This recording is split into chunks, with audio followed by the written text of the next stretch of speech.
And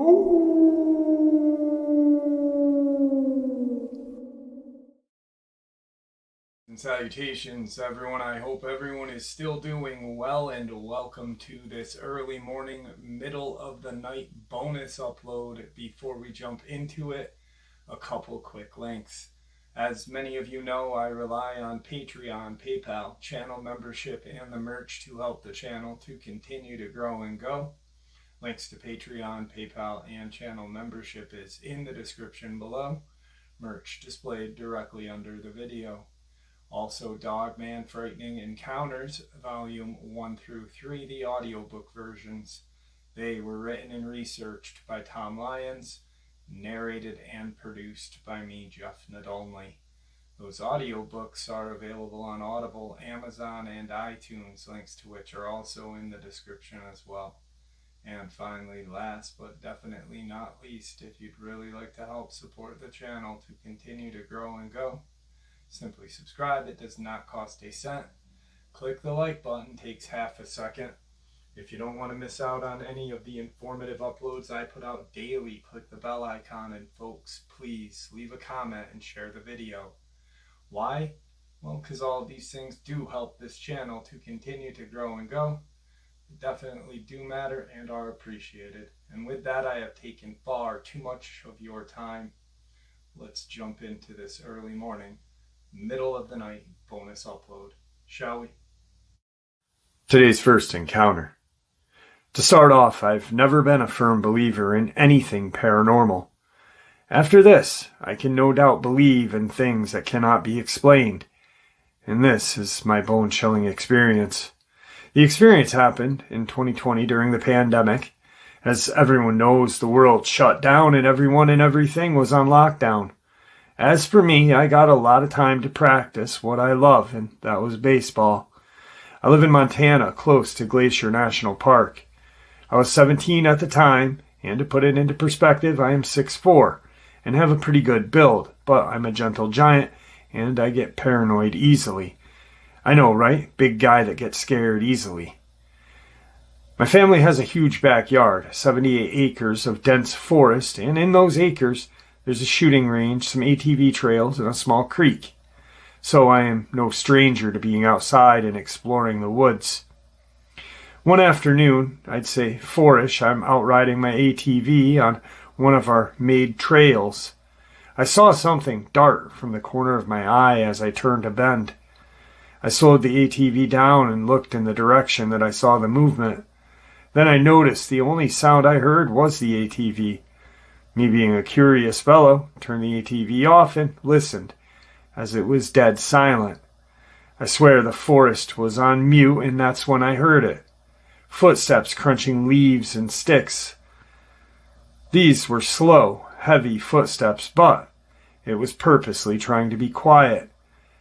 No later than 5 seconds after I turned the ATV off, the footsteps stopped.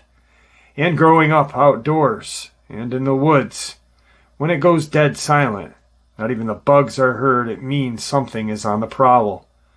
My mind starts racing, and I realize there is a predator around here somewhere, and I need to leave because we have bear in this area.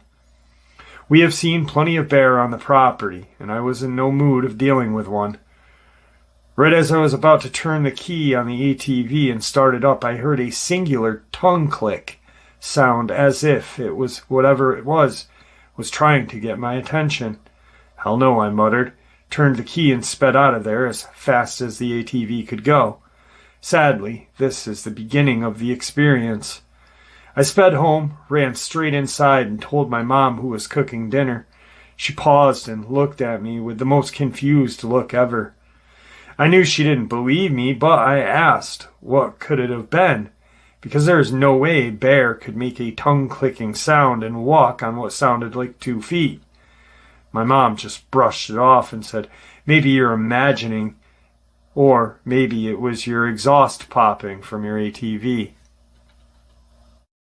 Yeah, I guess, I said, even though I knew it was not an exhaust pop. A few days go by, and I forgot about this whole thing. A couple of weeks go by without any issues, until one day I'm outside with my German Shepherd Rusty, playing ball with him. It was maybe dusk, I'd hit a ball into the woods and he'd go fetch it, bringing it back.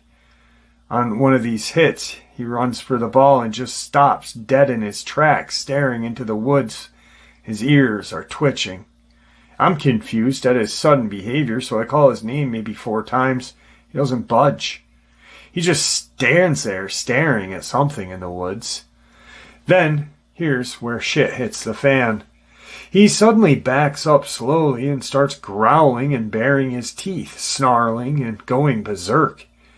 Rusty's a family dog and has been with us for many years, and not once has he ever acted like this. My mind's panicking because I'm like, oh man, he pissed off a bear.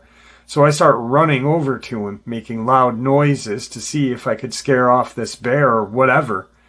And that's when it jumps out. I was about 30 feet from Rusty at this point, and dumbfounded. This creature was like another German Shepherd, but double Rusty's size, dark brown, had the head of a German Shepherd, blood-red eyes glaring at me, human-like hands with claws at the end. This thing stood 6 feet tall at least. I noticed that it was extremely skinny, as if it was malnourished. I instantly knew from listening to stories and watching TV shows about the paranormal that this was a Dogman. It completely turned its attention from Rusty to me and starts growling at me, slowly creeping toward me. My heart hit rock bottom. My whole body went blank. My instincts screamed at me, run. Suddenly, I had the biggest adrenaline boost ever, but I was not about to let my dog get absolutely shredded to pieces. I've heard the damage that these things can do to deer and other animals, and that was not happening to my dog.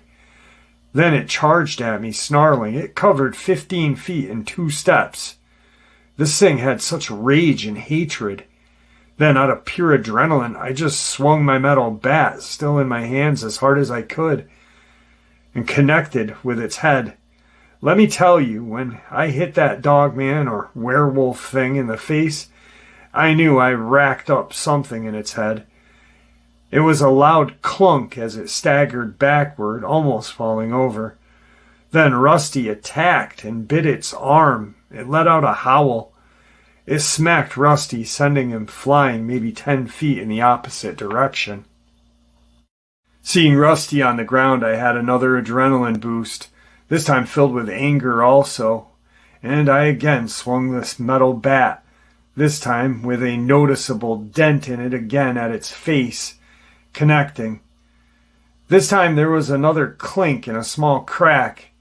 I looked at its face and noticed that its jaw was crooked. I believe I broke this thing's jaw. It got knocked to the side and tried to snarl at me again, but this time a weird sound came out of its mouth. Best way to describe it, sounded like a drunken growl.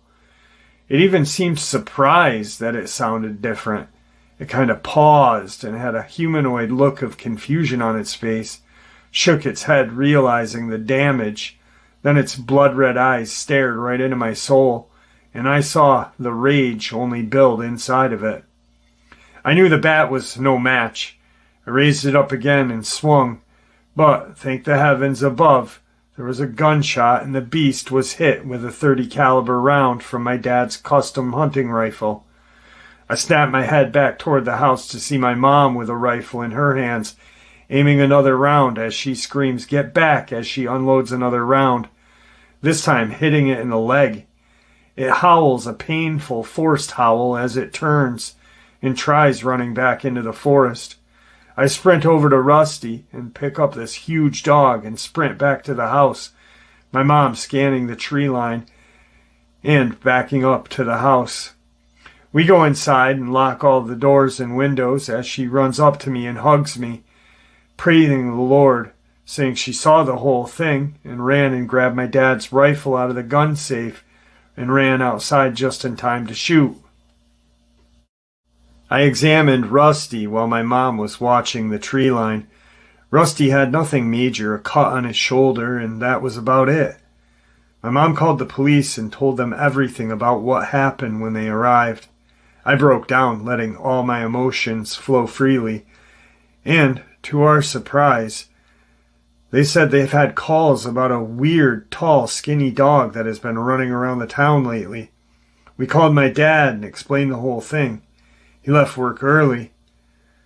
We then stayed at a relative's place for a while and ended up selling that house, which was honestly really sad, but probably the right thing to do. We moved closer to town because of our experience.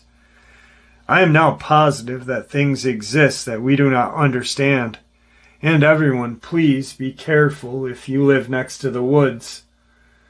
Something in there are not bears and will not hesitate to end you. Today's second encounter. This will be told through my brother's perspective. My brother is a United States Forest Service smoke jumper. These guys and gals jump out of airplanes to fight wildfires in some of the most rugged and isolated forests in the country. For privacy's sake, I will not share his name or any of the particulars which may identify his outfit. Thus, I will not be able to share the exact location, but it happened in Northern California. 0500, we are called out to California to fight an emerging fire that had been ignited by a lightning storm. 0520, airborne. 0600, we circle the target, throw a couple of streamers, and the first jumper exits the aircraft. 0610, I exit the aircraft, deploying my chute, and begin my final descent.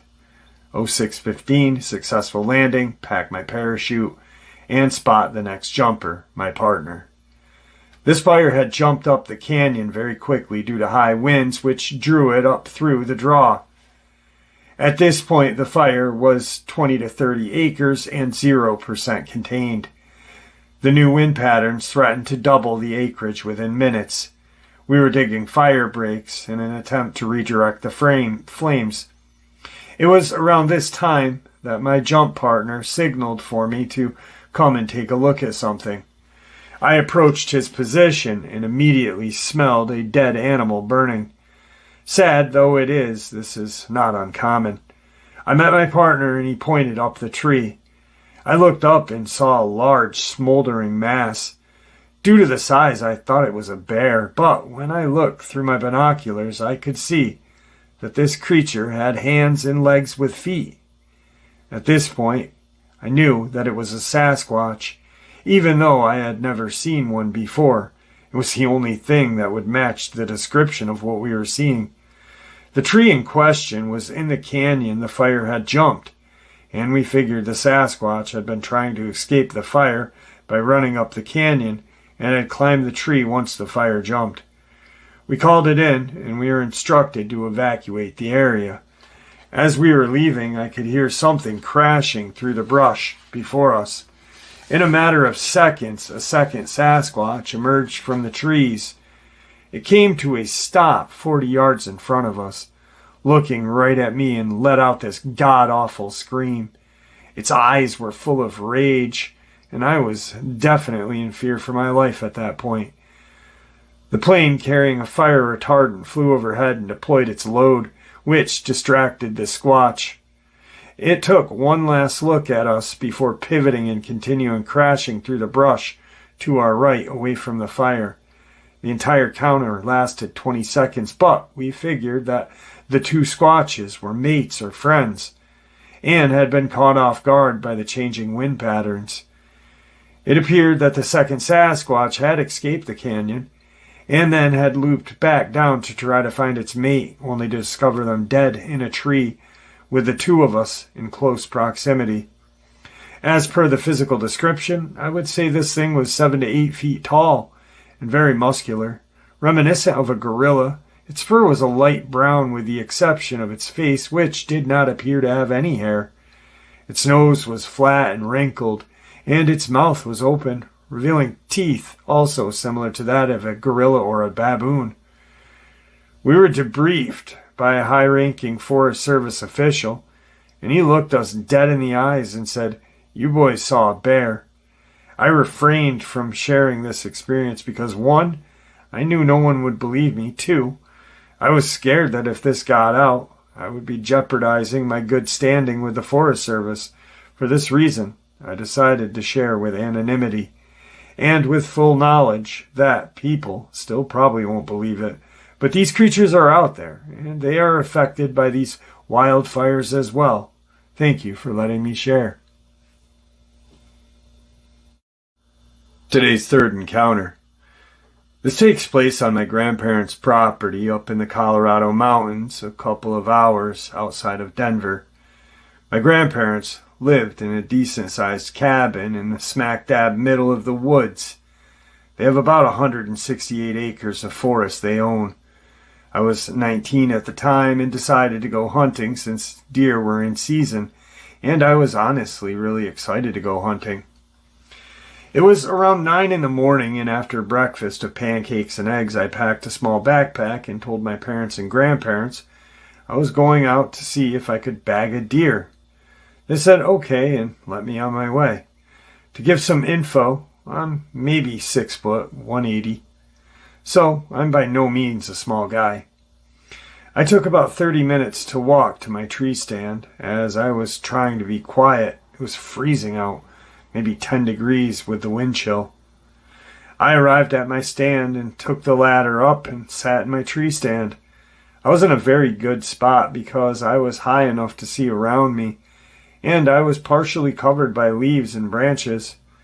I started to give calls and make noises, and at around 2 hours, 3 doe came running out of the trees to my right into my shooting lane. I unfortunately was not going for does, but I was a little morale booster because it meant deer were around, and I was absolutely freezing my ass off in the stand. After watching the doe for a bit, they disappeared off in another direction, and again I'm alone. I waited for another hour to see if anything else would come, but nothing did. So I opened my backpack and pulled a couple of granola bars out with some trail mix and water.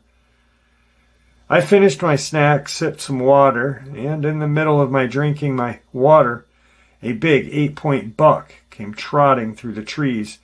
To be honest, I almost choked on my water. This was the biggest buck I had ever seen, and it was right in my shooting lane. And it was broadside, which was perfect. It was about 50-ish yards out. My heart was racing. I was so excited I was carrying my personal .308 Winchester, which my dad bought me a year before I turned 18. I steadied my aim and took a breath as I looked through and adjusted the scope and saw this darn thing kick into gear and sprint into the trees. Damn it, I muttered under my breath because I was genuinely pretty pissed. What the hell scared it off, I wondered. I looked around with the scope and glanced to the left, and that's when I saw it about 30 feet to the left. I honestly can't believe I didn't pass out. There was a set of large, amber-colored eyes staring into my soul through my scope. My gut dropped as I saw this thing emerge from the forest and come into view. Standing on 2 legs, there it was, jet black. The head looked like a German shepherd, and its ears are pointed up. This thing was huge, maybe 7-8 feet tall. It was muscular, but not like a bodybuilder, but more like a professional track runner.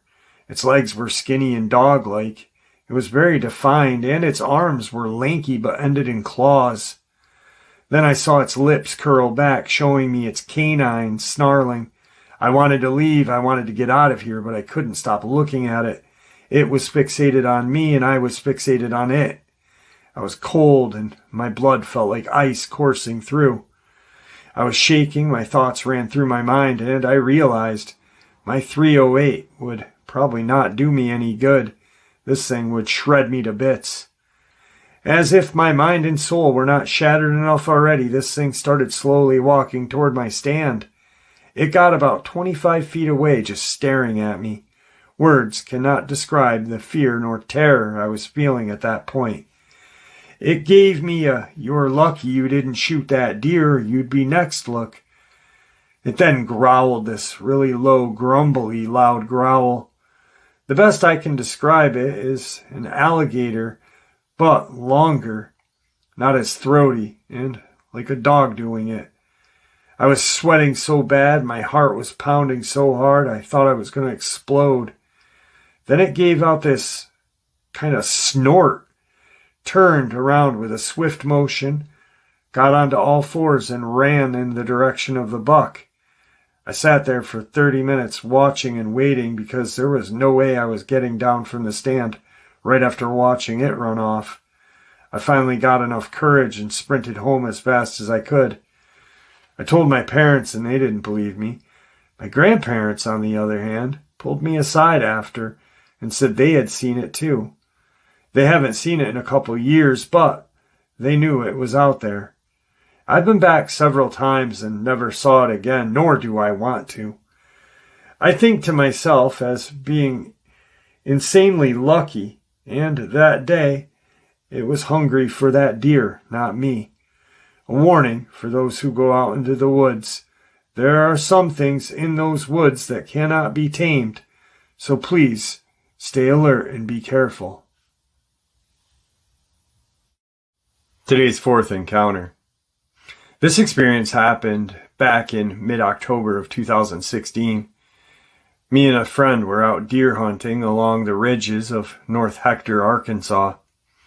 We had several cattle deaths before the sighting, but we had mainly chalked it up to coyote or coy dog roaming the property, as it was next to the Ozarks.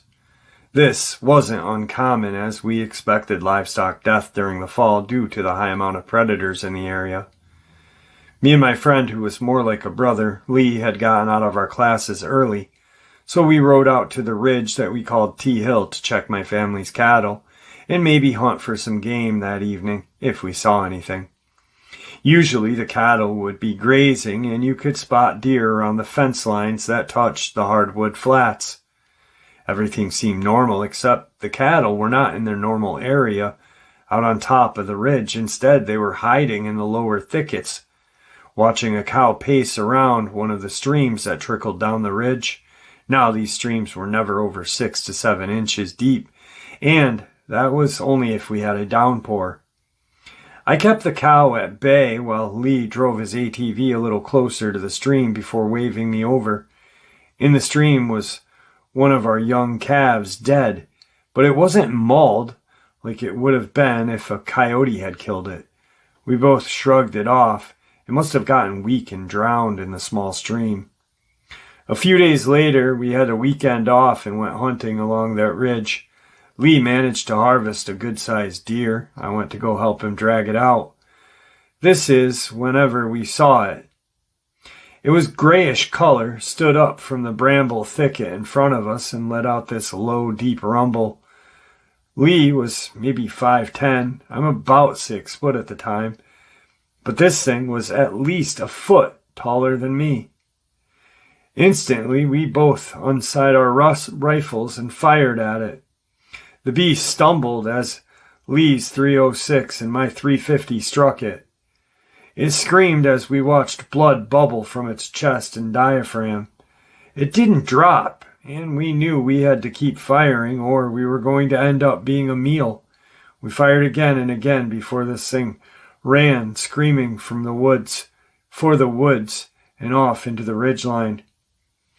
We ain't tracking that damn thing, Lee said, as we finished dragging his deer up the trail and loaded it hastily on the ATV before peeling out of there. Shortly after we graduated, I left the area. We talked about the event several times after, but always chalked it up to being a bear that we had spooked, but I remember a canine face as it rose, and bear don't get to be 7 feet tall and skinny like that thing was. Today's fifth encounter. This took place fall of 2020 on the shores of Des Plaines River in Illinois. I'm an avid fisherman, and I try to get out whenever I can. On this particular day, my buddy Nick and I were fishing for evening bite, hoping to catch some fall sauger and a northern pike. As dusk approached, it got eerily quiet. The birds stopped singing, the crickets stopped chirping. It was silent. I found it strange and said, "Nick, did you hit the mute button or something?" In normal close friend fashion, he responded, "No, jackass, but now that you mention it, it did get quiet." It stayed that way for maybe 30 minutes until we heard what sounded like grunting coming from the opposite shoreline. My friend asked me, what the hell was that sound? And all I could honestly answer was, I don't know, bro. Since it was across the water from us, we both kind of just shrugged it off and kept fishing. About an hour later, just as the sky is starting to get dark, we heard that grunting start up again, but a lot louder, like it was a lot closer. I will not lie, this definitely had my attention now. I started trying to see if I could see any movement in the woods, but I couldn't see anything. A tree across the water from us began shaking, like someone or something was shaking it back and forth. Being an outdoorsman, I remember that when deer are in rutting season, they'll sometimes rub off on trees. That would explain the grunts, too. I looked at Nick and said, I think I know that it's Bambi's dad getting his freak on. To which Nick started laughing. Just then, the grunting stopped and was replaced by what I can only describe as a blood-curdling, extremely deep, extremely angry-sounding howl. I've heard coyote and wolves howl before, but the biggest of them could not make this sound. Nick and I looked at each other, both having this WTF look on our faces. I'm a decorated combat vet, so I do not scare easily, but I was definitely worried at this point. I'm a licensed concealed carry holder, so I naturally wanted to reach for my sidearm, but I didn't draw. 2 trees across the water from us started shaking violently. Another howl belted out. I drew my gun from the holster at that point. The thicker of the 2 shaking trees suddenly creaked, snapped, and came crashing down hard and fast. More than half the tree landed in the water, partially submerged. What was standing where the tree once was chilled me to my core. I've only seen something like it in Wisconsin 34 years ago. It was dark brown, gray in color, had pointed, longer ears, a thick mane, and an elongated snout. I'm a big guy, 250, 6'3", and even though it was 50 yards away, I felt small looking at this thing. I knew what it was immediately. Dogman. I don't know if it was hungry or if we were in its territory, but this thing seemed to have bad intentions in its mind. I told Nick, let's slowly pick up our gear as not to draw any attention to it. We were about halfway through gathering our stuff when it started running toward us, leapt in the air, and landed on the exposed tree in the river. It looked like it was trying to find a way across the river to us. Nick said, screw the gear, let's go. I paid way too much for my gear. If the Dogman wanted it, he or she was going to have to kill me. I raised my gun in the air and fired 3 shots, trying to scare it off. And to my amazement, it worked. We picked up our stuff and ran to the car and got the heck out of Dodge. Hopefully, the rest of my fishing trips will be Dogman free. Today's final experience. When I was younger, I was taught how to hunt and instantly fell in love. By the age of 13, I owned my own bow, a decent knife, and I was a pretty good shot.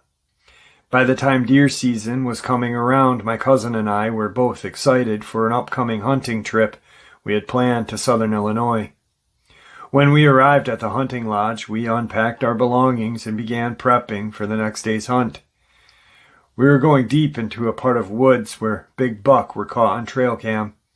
Super excited, we went to bed early that night. The next morning, we grabbed our gear and headed to our stands. My uncle dropped me off 50 meters from my stand, wished me good luck, taking my cousin to their double stand. They would both be hunting maybe a mile and a half from me. The hunt was uneventful up until the last few minutes of light. Fearing to miss out on a chance to shoot a deer before dark, I shot at a doe, a little out of my comfort range, but I was desperate as I launched the arrow out. It hit the deer, and it ran into the woods. I texted my cousin and uncle letting them know, so they came to help me track it. It was already well past dark. We had our flashlights as we followed the trail of blood, hopefully for a deer at the end.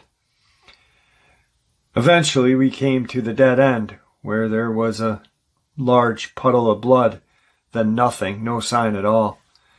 My uncle decided to go get some help from other family members, so he started up the trail to meet them, telling us to sit and wait. As we were sitting in the darkness at that last blood spot, we began to hear footsteps crunching, crunch here and a crunch there. Definitely getting closer. Our hearts started to began beating faster.